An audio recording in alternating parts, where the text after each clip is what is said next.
اصحاب پاک مصطفیٰ کو حق نے کیا جگر دیا، اصحاب پاک مصطفیٰ کو حق نے کیا جگر دیا، کسی نے ثلث لا دیا، کسی نے نصف گھر دیا، ایک عائشہ کے باپ نے دیا تو اس قدر دیا، خدا کے نام کے سوا جو کچھ تھا لا کے دھر دیا، اور بھول گئے ہو۔ بہت شکر گزار ہوں ارباب علم و دانش اپنے برادر محترم قاری محمد ابو بکر صاحب کا کہ آپ حضرات سے یہ بہترین ملاقات کا ذریعہ بنے۔ آپ حضرات تھوڑی سی توجہ فرمائیں گے، میں قرآن کریم کی سورہ علم نشرہ کی روشنی میں صرف ایک بات اس حوالے سے عرض کر کے اجازت چاہوں گا۔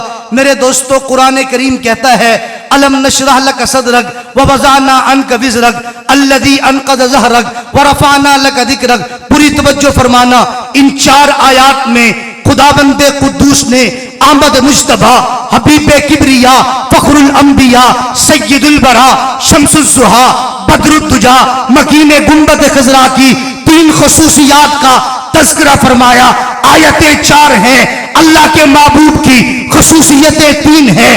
پہلی خصوصیت اللہ نے فرمایا، اے حبیب ہم نے آپ کا سینہ علم اور حلم کے لیے کھول نہیں دیا، جس کے لیے حضرت موسیٰ علیہ السلام نے اللہ سے دعا کی تھی، ربی شرح لی صدری، اللہ میرا سینہ کھول دے۔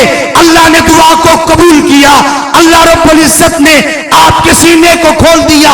یہاں جب باری آئی آمنہ کے لال کی، اللہ کے محبوب پیغمبر کے ہاتھ بھی نہیں اٹھے، بن ہاتھ اٹھائے رب نے فرمایا علم نشرح لک صدرک، اے حبیب ہم نے آپ کا سینہ علم اور حلم کے لیے کھول نہیں دیا۔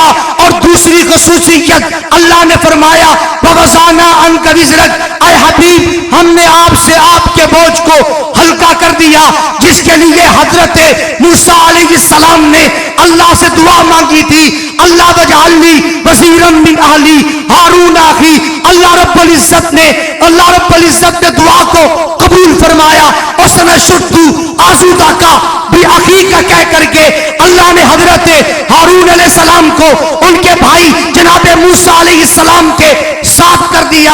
یہاں جب باری آئی میرے پیغمبر کی، آقا کے ہاتھ بھی نہیں اٹھے، بن مانگے فرمایا حبیب ہم نے آپ سے آپ کے بوجھ کو ہلکا کر دیا۔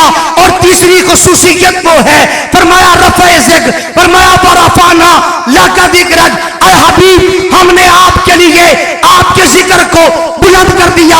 حضرت ادریس علیہ السلام کے متعلق قرآن یہ کہتا ہے ورفعناہ مکانا علیہ، ہم نے ان کو بلند مقام عطا فرمایا۔ جب حبیب کبریا کی باری آئی، سید الانبیاء کی باری آئی، شمس الضحیٰ کی باری آئی، عرش کے خدا نے فرمایا حبیب ورفعنا لک ذکرک، ہم نے آپ کے لیے آپ کے ذکر کو بلند کر دیا ہے۔ توجہ کرنا، علماء اسٹیج پر تشریف فرما ہے، اللہ رب العزت نے ان آیات میں سے ہر آیت کے اندر لفظ لاکا یا انکا کو ذکر فرما کر کے بتا دیا ہے۔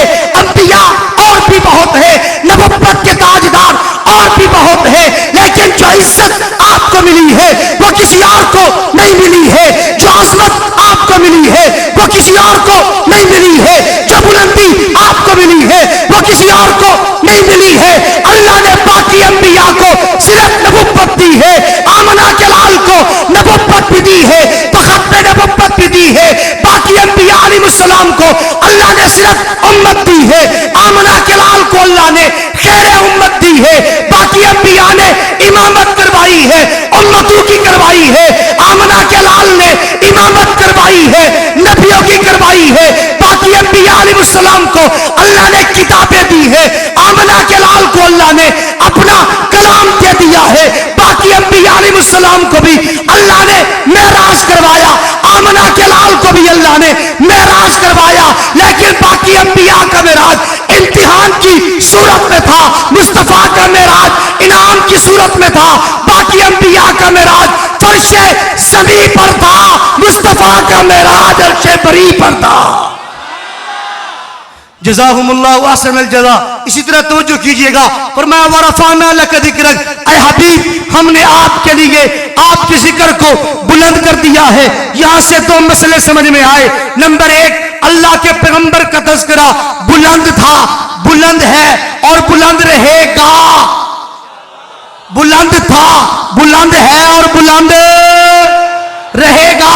ذکر کی بلندی بھی سمجھ میں آئی اور بلندی کے ساتھ ساتھ ابدیت بھی سمجھ میں آئی کہ آپ کا ذکر عارضی طور پر بلند نہیں ہے، بلند تھا، بلند ہے، بلند رہے گا. علماء کرام مفسرین اعظام نے اس کی کئی وجوہات تذکرہ فرمائی ہیں، صرف دو پر اکتفا کروں گا. پہلی وجہ جناب سیدنا جبریل امین رسالت مآب صلی اللہ علیہ وسلم کی خدمت میں حاضر ہوئے. بخاری شریف کی روایت ہے، سیدنا ابو سعید خدری رضی اللہ تعالیٰ عنہ راوی ہیں، عرض کرتے ہیں کہ آمنہ کے لال صاحب الحسن والکمال نے جناب جبریل امین سے پوچھا، جبریل عرش کا خدا جو کہتا ہے حبیب ہم نے آپ کے ذکر کو بلند کر دیا، اللہ نے میرے ذکر کو کیسے بلند کیا ہے؟ جناب جبریل کہتے ہیں اے آقا اذا ذکرت ذکرت معی، اللہ نے آپ کے نام نامی اسم گرامی کو اپنے نام نامی اسم گرامی کے ساتھ ملا دیا ہے. نتیجہ کیا نکلا؟ اللہ کا ذکر بلندی والا ہے تو مصطفیٰ کا ذکر بھی بلندی والا ہے. ازل اللہ کا ذکر ازل سے ہے، اب تک رہے گا. مصطفیٰ کا ذکر بھی ازل سے ہے، اب تک رہے گا. جہاں پر ذکر خدا ہوگا وہیں پر ذکر مصطفیٰ ہوگا. اس کائنات کے بنانے سے 1000 سال قبل عرش کے خدا نے سورۃ یاسین اور سورۃ طٰہٰ کا جب تلاوت فرمائی، میں نے سورۃ یاسین کو کھولا، یاسین والقرآن الحکیم انکا لمن المرسلین کی صورت میں مجھے ذکر مصطفیٰ کی جھلک نظر آئی. میں اس سے بھی ایک قدم اور آگے چلا تو میں نے کیا دیکھا؟ میں نے سورۃ طٰہٰ کو کھولا، طٰہٰ ما انزلنا علیک القرآن لتشقیٰ کی صورت میں مجھے ذکر مصطفیٰ کی جھلک نظر آئی. میں اس سے بھی ایک قدم اور آگے چلا تو میں عالم ارواح میں آیا. عالم ارواح میں مجھے 2 جلسے نظر آئے. ایک جلسے کے اندر اللہ کی ربوبیت کا اقرار نظر آیا، دوسرے جلسے میں مصطفیٰ کی رسالت کا اقرار نظر آیا. یا تو ذکر خدا نظر آیا یا ذکر مصطفیٰ